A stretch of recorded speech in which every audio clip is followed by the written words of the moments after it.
जब इसको पता चलता है कि इसके पति ने ओवरडोज ले लिया है तो बहुत ज़्यादा खुश हो जाती है और वो सोचती है कि अब बहुत ज़्यादा मज़ा आने वाला है। जी हाँ दोस्तों, राधे राधे, आदाब, सत श्री अकाल, नमस्कार। आप लोगों का मेरे यूट्यूब चैनल में बहुत ज़्यादा हार्दिक अभिनंदन है। आप सब लोग कैसे हो दोस्तों? आई होप आप सब लोग बहुत ही अच्छे से होंगे। बता दें कि हमारे यूट्यूब चैनल का नाम है डेली न्यू क्राइम स्टोरी, जहाँ पे आपको लगातार क्राइम की कहानियाँ सुनने के लिए मिलती हैं, देखने के लिए मिलती हैं। तो दोस्तों, चैनल को सब्सक्राइब नहीं किया, आप सब्सक्राइब कीजिए और एक नई कहानी सुनने का आनंद लीजिए। आज की कहानी जो है वो है हमारी उत्तर प्रदेश से। आपने बिल्कुल सही सुना। आज की कहानी जो है उत्तर प्रदेश की उत्तर प्रदेश के एक सिद्धार्थ नगर की है, जहाँ पे क्या होता है कि एक लड़की होती है जो कि स्कूल में पढ़ रही होती है। 12th क्लास में वो लड़की पढ़ रही होती है और लड़की का नाम इंदु होता है। इंदु, क्योंकि दोस्तों आजकल सोशल मीडिया का ज़माना है, तो इंदु को लत थी इंस्टाग्राम पे रील्स बनाने की, और वो रील्स बना करके अपलोड करती थी और उसको काफ़ी मैसेज आते रहते थे, तो और लोगों से वो मैसेज का रिप्लाई करती रहती थी और उनको जवाब देती रहती थी। अब एक दिन अचानक क्या होता है कि इंदु को एक ऐसा मैसेज आता है जो कि एक लड़के का होता है। लड़के का नाम जो है वो राजवीर होता है। राजवीर अब जब इंदु को मैसेज करता है तो इंदु बहुत खुश होती है और इन दोनों में आपस में चैटिंग होने लगती है। अब क्योंकि इंदु बहुत ज़्यादा खूबसूरत थी और रील्स बनाती थी, तो उसकी रील्स जो थी वो सोशल मीडिया पे जाती थी, सब लोग देखते थे। तो राजवीर जो है बहुत ज़्यादा इम्प्रेस था इससे, राजवीर को बहुत ज़्यादा पसंद करता था। अब कहीं ना कहीं इंदु बहुत खुश होती है और राजवीर से वो बातें करने लग जाती है। दोनों की जो है वो दोस्ती होने लग जाती है और प्यार हो जाता है। एक दिन क्या होता है कि दोनों जो है वो एक मिलने का प्लान बनाते हैं और दोनों एक जगह पे मिलते हैं। और जब ये दोनों एक जगह पे मिलते हैं तो इनके जो है वो काफ़ी आगे तक रिश्ता जो है वो चला जाता है। और जब आगे तक इन दोनों का रिश्ता चला जाता है तो इनको, अब ये इंदु जो है वो राजवीर से बोलती है कि क्यों ना तुम मुझे पसंद करते और मैं तुम्हें पसंद करती हूँ, क्यों ना हम अपनी ज़िंदगी को जो है वो एक दूसरे के नाम कर दें, हम दोनों एक दूसरे से शादी कर लेते हैं। राजवीर बहुत ज़्यादा प्रसन्न होता है क्योंकि राजवीर भी इंदु को कहीं ना कहीं बहुत ज़्यादा पसंद करता था। तो राजवीर ने बोला कि हाँ बिल्कुल सही है। अब ये दोनों प्लान बनाते हैं कि अपने अपने घरों में बात की जाए।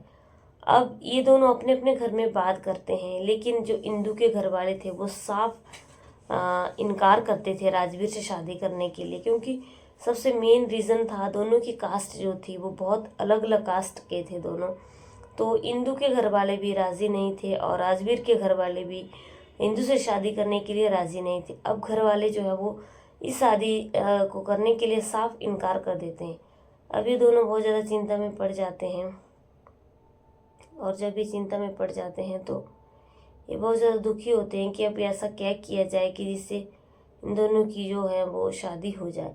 अब ये दोनों प्लान करते हैं कि कोई बात नहीं, हम जो है वो भाग करके शादी कर लेंगे, और घर वाले तो बाद में मान ही जाते हैं।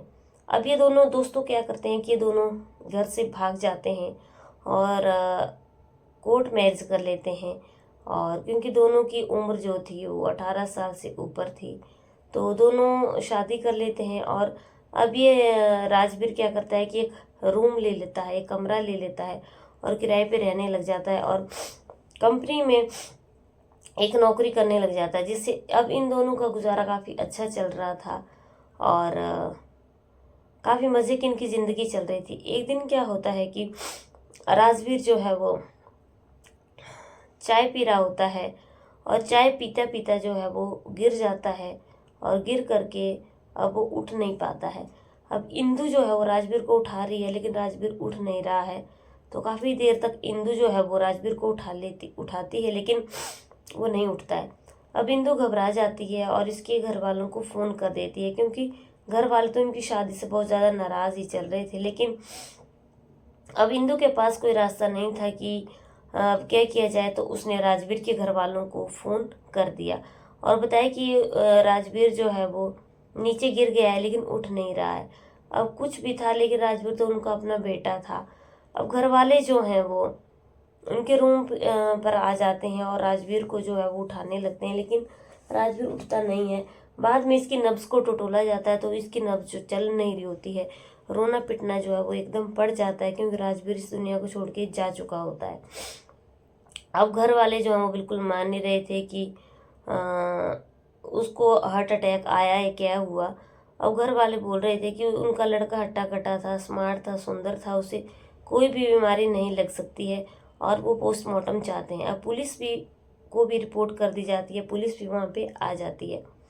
अब कहीं ना कहीं इनको ये लग रहा था कि क्या पता थोड़ी देर के बाद जो है वो उठ जाए, या हो सकता है उसको कोई चक्कर सा आ गया हो, लेकिन हॉस्पिटल लेके जाया जाता है तो डॉक्टर जो है वो उसको मृत घोषित कर देते हैं। अब राजवीर को जब मृत घोषित कर दिया जाता है तो पोस्टमार्टम के लिए जो है परिवार वाले बोलते हैं, तो 3 दिन के बाद जो है उसके पोस्टमार्टम जो तो हो जाता है, डेड बॉडी को भी जला दिया जाता है। लेकिन जब पोस्टमार्टम की रिपोर्ट आती है तो घर वालों के पैरों तले ज़मीन खिसक जाती है। अब पोस्टमार्टम की रिपोर्ट में होता है कि राजवीर को जो है वो ओवरडोज दिया गया था और उसको नींद की गोलियां खिलाई गई थी, जिससे ओवरडोज हो गया था और उसकी मौत हो गई। अब पहला शक जो है वो उसकी वाइफ इंदु के ऊपर जाता है। इंदु से पूछताछ की जाती है, लेकिन इंदु से जब पूछताछ की जाती है तो इंदु साफ मना कर देती है, लेकिन पुलिस जो है वो ज़्यादा सख्ती दिखाती है तो इंदु जो है वो अपना गुनाह कबूल कर लेती है। इंदु का कहना ये होता है कि क्योंकि वो इंस्टाग्राम पे जो है वो रील तो डालती ही थी, लेकिन राजवीर को ये बिल्कुल भी पसंद नहीं था और वो उसको साफ मना करता था कि वो इंस्टाग्राम पे रील ना डाले, क्योंकि राजवीर को कहीं ना कहीं ये खतरा था कि जैसे उसकी इंस्टाग्राम पे राजवीर के साथ बात हुई है और उसको मैसेज का रिप्लाई किया है, वैसे ही उसको इंस्टाग्राम पे बहुत सारे लोग जो हैं वो मैसेज करते रहते हैं और ये उनका रिप्लाई करते रहती है। हो सकता है इसे इंस्टाग्राम पे कहीं कोई और पसंद आ जाए और वो राजवीर को छोड़ करके फिर चली जाए तो राजवीर का क्या होगा। इसलिए राजवीर और इंदु के बीच जो है वो आए दिन रील्स को लेकर के झगड़ा हुआ करता था, क्योंकि राजवीर साफ मना करता था कि इंस्टाग्राम पर रील नहीं बनानी है, लेकिन अब वो तो इंस्टाग्राम पे रील बनाने से मानती नहीं थी। तो इन दोनों के बीच जो है वो झगड़ा हुआ था। तो इंदु जो है वो आपस में प्लान करती है कि अब ऐसा क्या किया जाए कि राजवीर से हमेशा हमेशा के लिए छुटकारा पाया जाए। तो इंदु ने प्लान किया कि उसे नींद की गोलियां खिलाई जाए, जिससे ज़्यादा ही नींद की गोली खिलाने से उसको ओवरडोज हो जाएगा और ये वो जो है वो उसे हमेशा हमेशा के लिए छुटकारा पा लेगी। तो दोस्तों अब क्या था, तो पुलिस जो है वो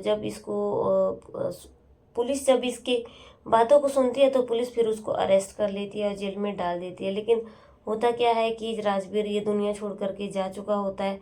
माँ बाप जो हैं वो रो पीट रहे होते हैं। वहाँ पे जिस लड़की से उसने प्रेम किया, प्यार किया, घर वालों से बगावत की, आज वही लड़की जो है उसकी जान को लेकर के हमेशा हमेशा को उसको इस दुनिया से भेज दिया गया। तो दोस्तों मेरे ये कहानी सुनाने का उद्देश्य सिर्फ और सिर्फ यही है कि आप लोग सतर्क रहें, जागरूक रहें। मेरा ये कहानी सुनाने का उद्देश्य किसी को हर्ट करना नहीं है, बल्कि सचेत करना है। और इस कहानी में जो भी इंदु ने अपने पति के साथ किया बहुत गलत किया। हालांकि राजवीर को जो है वो उसके कहने में आना ही नहीं चाहिए था। दोस्तों माँ बाप जो है होते हैं वो बच्चों का कभी भी बुरा नहीं चाहते हैं, और क्योंकि माँ बाप से बड़ा इस दुनिया में कोई भी नहीं है। हर रिश्ता मतलबी हो जाता है, लेकिन माँ बाप जो है वो कभी भी मतलबी नहीं होते हैं। माँ बाप अपनी औलाद का कभी भी बुरा नहीं चाहते हैं। तो इस कहानी से हमें ये सीख मिलती है कि राजवीर को अपने घर वालों के खिलाफ चलना ही नहीं चाहिए था। जिस इंदु के पुरुष ने अपने घर वालों को छोड़ दिया, वही इंदु आज उस दुनिया से उसे हमेशा हमेशा के लिए ऊपर भेज दिया गया। उम्मीद करती हूँ आप लोगों को मेरी कहानी अच्छी लगी है। दोस्तों अच्छी लगी है लाइक शेयर कमेंट ज़रूर करना। चैनल पर पहली बार आए हो तो चैनल को सब्सक्राइब करना। मेरा ये कहानी सुनाने का उद्देश्य आप लोगों को सतर्क और जागरूक करना है। अगर हमसे कोई गलती हुई होगी तो अपने दोस्त, अपनी बहन, बेटी समझ के हमें माफ़ करना। कल की कहानी में फिर से मिलते हैं, तब तक बने रहिए मेरे चैनल पर। जय हिंद, जय भारत।